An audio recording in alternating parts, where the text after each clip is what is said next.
Everyone is chasing happiness, yet almost no one truly knows what happiness actually is.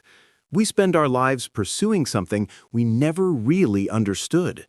And what's even more surprising is this: the answer to all our restlessness has been inside us all along, not outside. Today, you're about to see something you may have never realized before.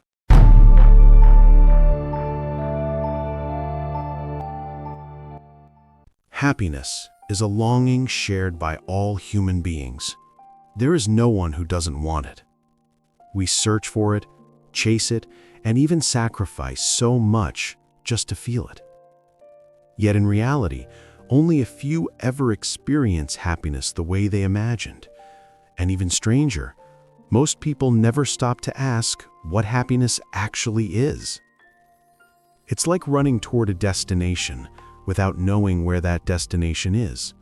Without a map, without direction, no wonder happiness feels distant, always in front of us, but never truly reached. So the real question is, what exactly is happiness? And why is it so difficult to find? Happiness is not a simple matter. It requires deep reflection to truly understand it.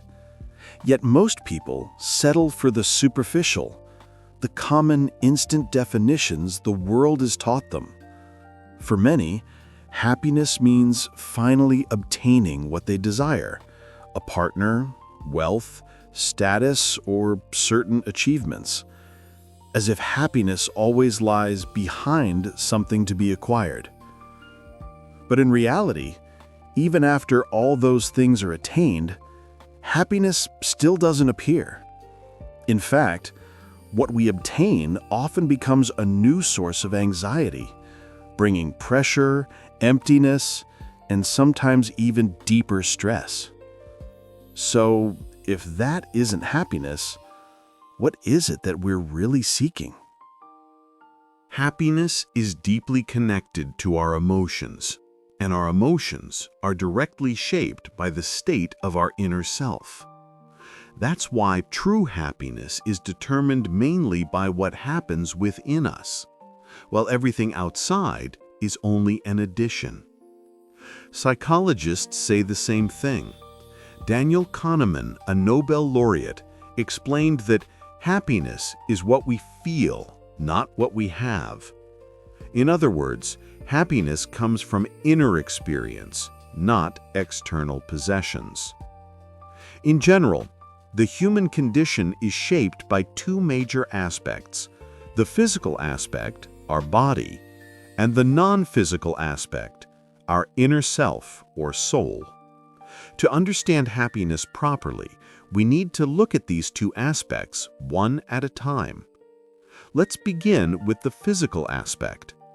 If happiness is viewed only from the physical side, then the main determinant is health, how well the body functions, and how well its basic needs are met: food, drink, rest, and balanced physical activity. Neuroscience also shows that when the body is uncomfortable or in pain, the emotional system partially shuts down, making the brain far less capable of experiencing happiness. In simple terms, when the body suffers, the doorway to positive feelings becomes smaller. That's why an unhealthy body can't feel at ease.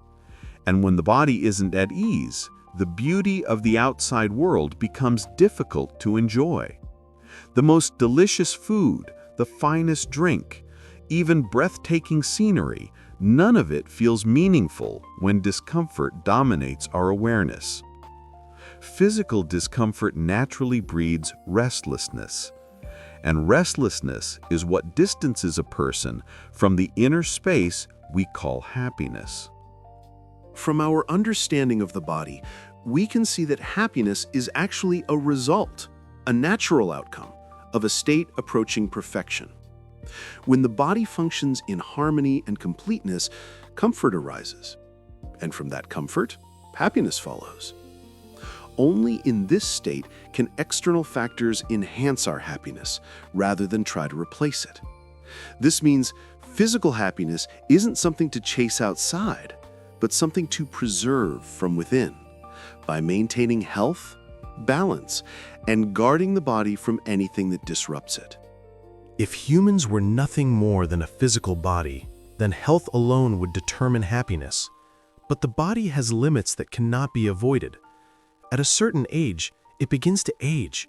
Its strength declines, its functions weaken, and eventually it stops working altogether. This means that if happiness depends only on the perfection of the body, the end of our pursuit is inevitable suffering, because we are relying on something that naturally deteriorates. Fortunately, humans are not only a body. Each of us carries another dimension that shapes our inner state far more deeply: the soul, the non-physical aspect that colors every experience of life.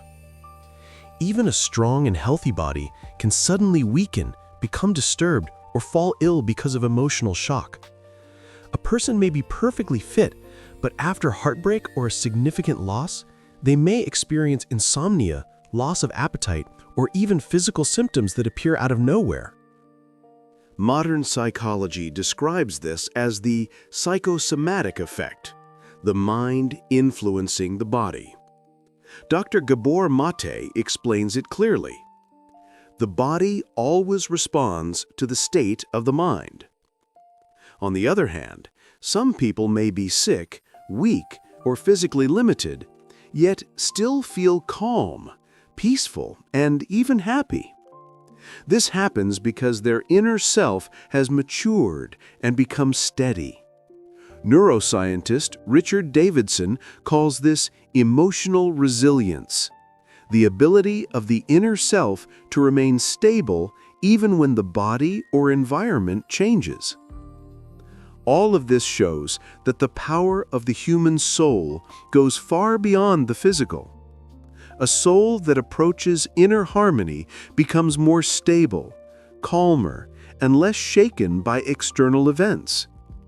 At this level, happiness no longer depends on the body, but arises from within, from a state of inner balance and wholeness.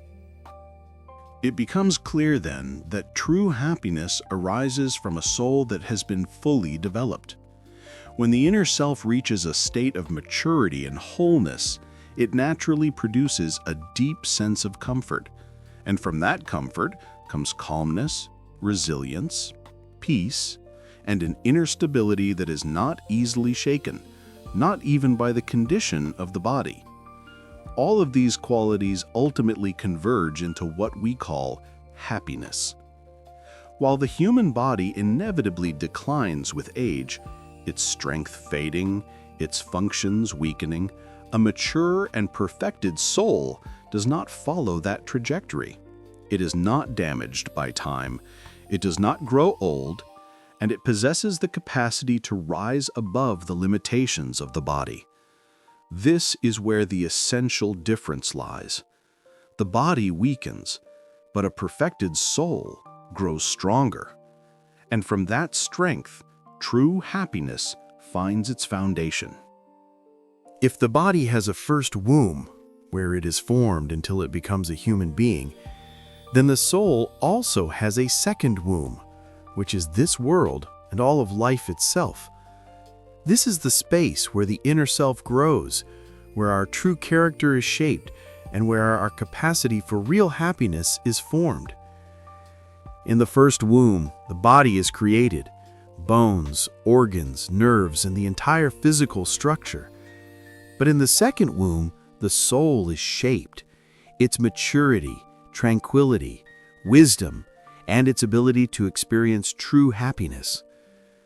The essential elements that shape the perfection of the soul are the very experiences of life itself: wealth and loss, status and humility, marriage, family, challenges, failures, disappointments, tests, hopes, and every situation we encounter.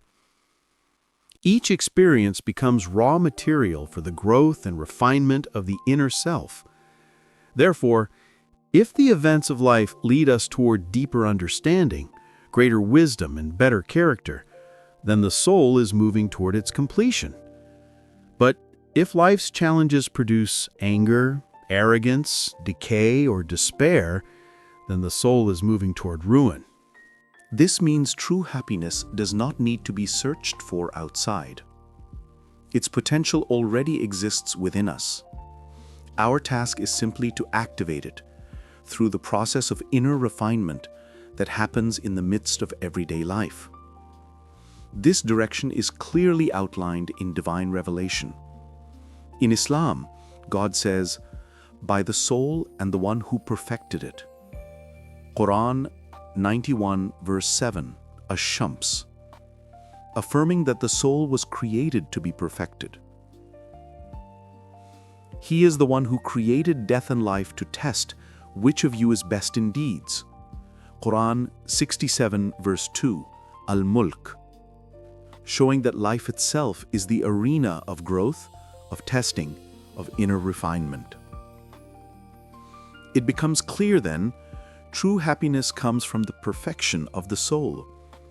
And the soul is perfected gradually, step by step, through the many experiences, challenges, and tests of life that shape, strengthen, and mature it.